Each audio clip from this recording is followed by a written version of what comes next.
Gracias, presidente, vicepresidente. La evolución de la economía canaria ha venido marcada durante los 3 últimos años por el impacto de la pandemia de la COVID-19. De hecho, tras una intensa caída de la actividad en el segundo trimestre del año 20, el 21 se inició con una recuperación económica que ganó intensidad a lo largo del pasado año 22. Y esta recuperación se ha venido produciendo además en un contexto especialmente complejo en el que al shock de la pandemia se ha sumado la derivada de la agresión de Rusia a Ucrania, que ha supuesto un encarecimiento de las materias primas, un encarecimiento de los combustibles, de los cereales y que ha disparado el proceso inflacionista iniciado en el año 21 y que ya en Canarias se cerró con un 7,5% en el 22, frente, eso sí, a un 8,4% de la media del Estado.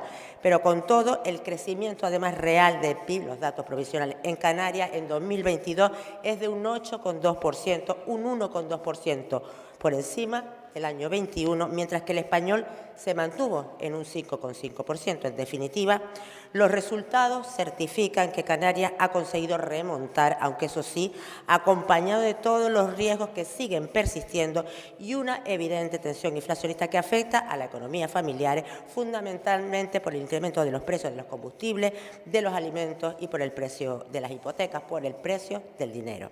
Un crecimiento producto de la recuperación de nuestro motor económico, de la recuperación del sector turístico con un claro reflejo en el mercado laboral. La tasa de paro en el último trimestre de 22 se situó en 14,6%, la más baja desde el año 2008, y el número de ocupados ascendió a 990.758, el mayor de la historia. Se logra además la mayor cifra de afiliación a la Seguridad Social, superando los datos del 19. Y con todos estos datos, le pregunto, vicepresidente, ¿qué valoración hace el Gobierno sobre los datos del crecimiento económico y del empleo en el año 22 y cuál cree que va a ser la evolución en el 23? Gracias. Muchas gracias, señora González. Señor vicepresidente. Señor presidente, señorías, muy buenos días. Esta semana el ISTAB publicaba los datos provisionales de la evolución del PIB, esa magnitud macroeconómica que identifica el desarrollo económico global de un territorio, de un país. Y Canarias crece con los datos provisionales el año 22 un 8,2%, 3 puntos más que la media española.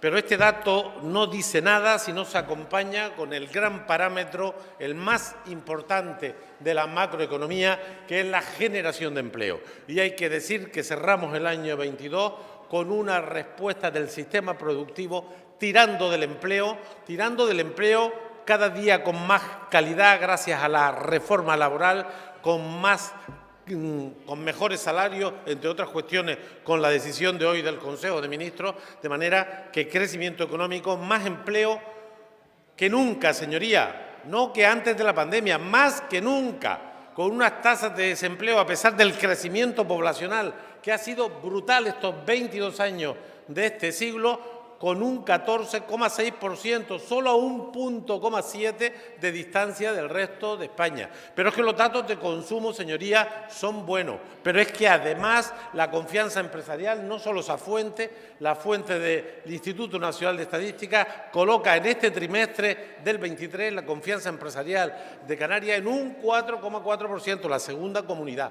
Los datos de consumo, los datos de importaciones, los datos de morosidad también están contenidos. Los datos son positivos. Claro que hay problemas, señorías. Los problemas de una sociedad injusta y desigual. Sin duda ninguna, un paro estructural que hay que seguir combatiendo, una pobreza que hay que luchar contra ella. Por eso la PCI pasó de 5.100 unidades familiares a 13.000. Por eso el ingreso mínimo vital pasó de 0 a 27.000. Y hoy hay 40.000 familias que reciben una ayuda. Insuficiente, señoría, pero más que antes cuando ustedes gobernaban. Solo persisten 3 problemas. La inflación, un problema que nos seguirá acompañando, aunque los analistas apuntan una rebaja sensible el próximo año.